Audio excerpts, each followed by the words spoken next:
Bienvenue pour ce nouveau Deep Dive. Aujourd'hui, on se penche sur un sujet assez préoccupant, ce qu'on pourrait appeler un cri d'alarme silencieux qui monte du terrain. Oui, tout à fait. On parle de la crise du personnel dans les établissements et services sociaux et médico-sociaux, les fameux ESMS, en France.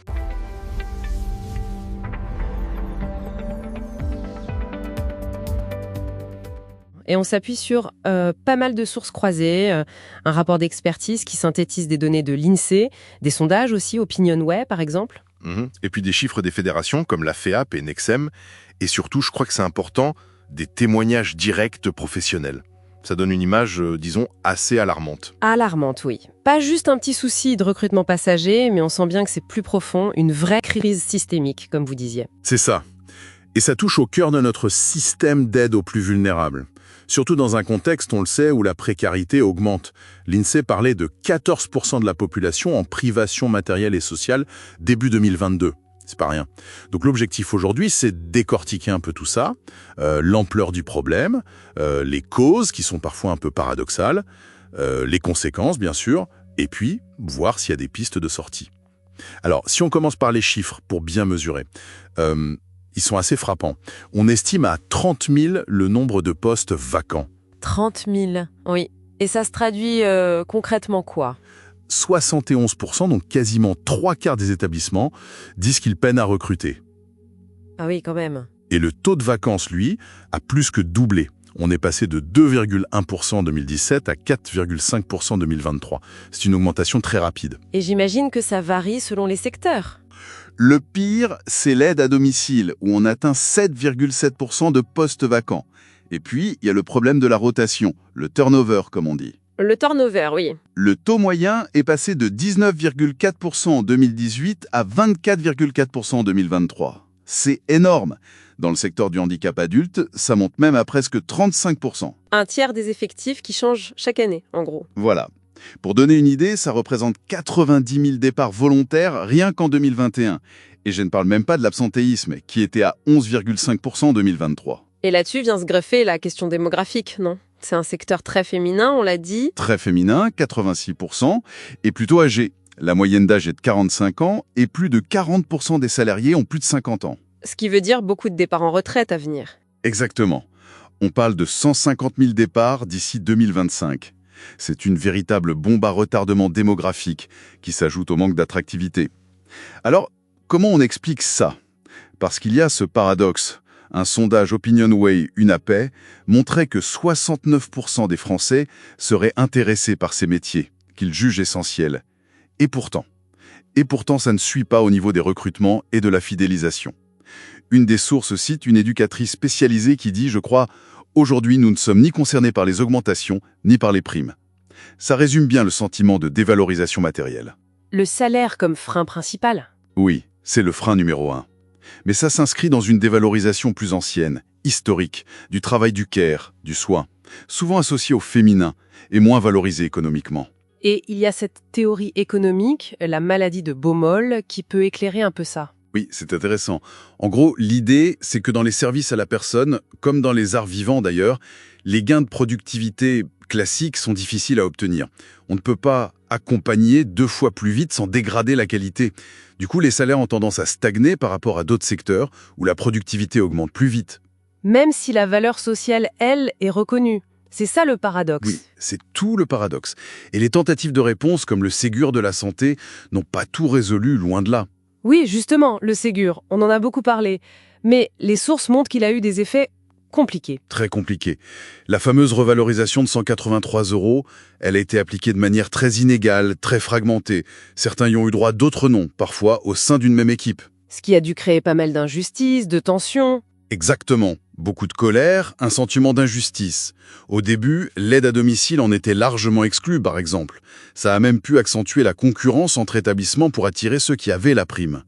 Donc une mesure partie d'une bonne intention a parfois eu des effets pervers sur le terrain. Et au-delà du salaire, il y a la dureté intrinsèque du travail, non ? Absolument. Les risques psychosociaux sont très élevés. Le taux d'accident du travail est 3 fois plus élevé que la moyenne nationale. Les horaires, c'est souvent 1 à 2 heures de plus par jour, non payées ou difficilement récupérées. C'est une charge énorme. Et une charge qui use, j'imagine, on parle de perte de sens, hein. Oui, c'est un terme qui revient beaucoup. Le brown-out, c'est quand le manque de personnel est tel qu'on est obligé de se concentrer sur les tâches techniques, les actes essentiels, au détriment de la relation, de l'écoute, de l'accompagnement humain, qui est pourtant le cœur du métier. Cette frustration de ne pas pouvoir faire son travail correctement, comme on voudrait. C'est ça. Une source parle de ne plus avoir le temps de réfléchir à nos pratiques. C'est terrible. Ça mène à la fatigue de compassion, à l'épuisement professionnel, au fameux burn-out, mais aussi à cette perte de sens plus insidieuse. Et les conséquences de tout ça, elles sont multiples, j'imagine. D'abord pour les professionnels eux-mêmes. Oui, ils sont complètement grillés, c'est l'expression qui revient. Beaucoup quittent le secteur, soit pour le libéral, soit pour changer complètement de voie. C'est sans doute le plus grave. C'est le plus dramatique, oui. On voit des services qui réduisent leurs capacités, des IME, des instituts médico-éducatifs qui ferment des unités faute de personnel. Ça veut dire moins de suivi, une dégradation de la qualité de vie, parfois une perte des acquis pour les personnes. Et la charge qui se reporte sur les familles ? Inévitablement. Et au final, c'est tout notre système de protection sociale qui est menacé. Quand on apprend que le 115, le numéro d'urgence sociale, reste sans réponse pour plus de la moitié des appels dans certains départements, ça donne froid dans le dos. Ça montre à quel point le système est sous tension. Face à cette situation, quelles sont les pistes ? Les réponses actuelles semblent insuffisantes, d'après nos sources. Oui, les quelques cellules d'appui RH, les formations courtes, c'est jugé comme du saupoudrage par les acteurs de terrain. Leurs revendications sont claires et assez constantes. C'est-à-dire ? D'abord, une revalorisation salariale, mais pour tous, sans exception cette fois. Lutter contre la précarité des contrats. Créer plus de postes pour alléger la charge. Et puis, tout un volet sur l'amélioration de la qualité de vie au travail, la QVT. La QVT, oui. Qu'est-ce que ça recouvre concrètement ? Ça va du soutien psychologique pour les équipes, à un management plus à l'écoute, plus participatif, revoir l'organisation du travail pour redonner du temps à la relation. Certains évoquent même la semaine de 32 heures comme une piste. Et en niveau plus structurel ? Repenser la formation peut-être ? Utiliser mieux le numérique ? Oui, ce sont des pistes explorées. Rendre les stages plus attractifs, peut-être en les rémunérant mieux, moderniser l'organisation, utiliser les outils numériques pour libérer du temps administratif, mais attention, sans remplacer le besoin essentiel de présence humaine.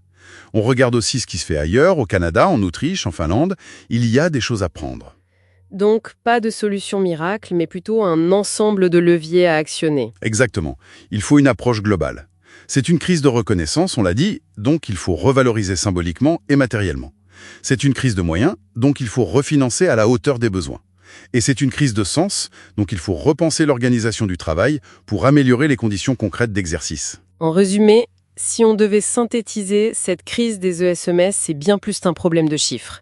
C'est une crise profonde qui touche à la reconnaissance, aux moyens alloués et au sens même de ces métiers essentiels. Et les conséquences, on l'a vu, sont graves pour tout le monde. Oui, l'urgence est réelle. On pourrait presque parler de la nécessité d'un nouveau pacte national pour le secteur social et médico-social, un pacte fondé sur ces 3 piliers, la reconnaissance, les moyens et le sens. Et pour terminer, peut-être une réflexion pour aller plus loin. Au-delà de juste colmater les brèches, la vraie question n'est-elle pas de savoir comment, collectivement, en tant que société, on peut vraiment réévaluer et surtout investir dans cette économie du care, du soin, de l'accompagnement.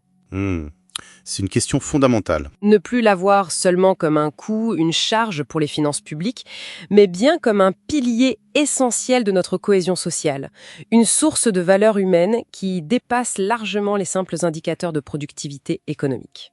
Une question à méditer.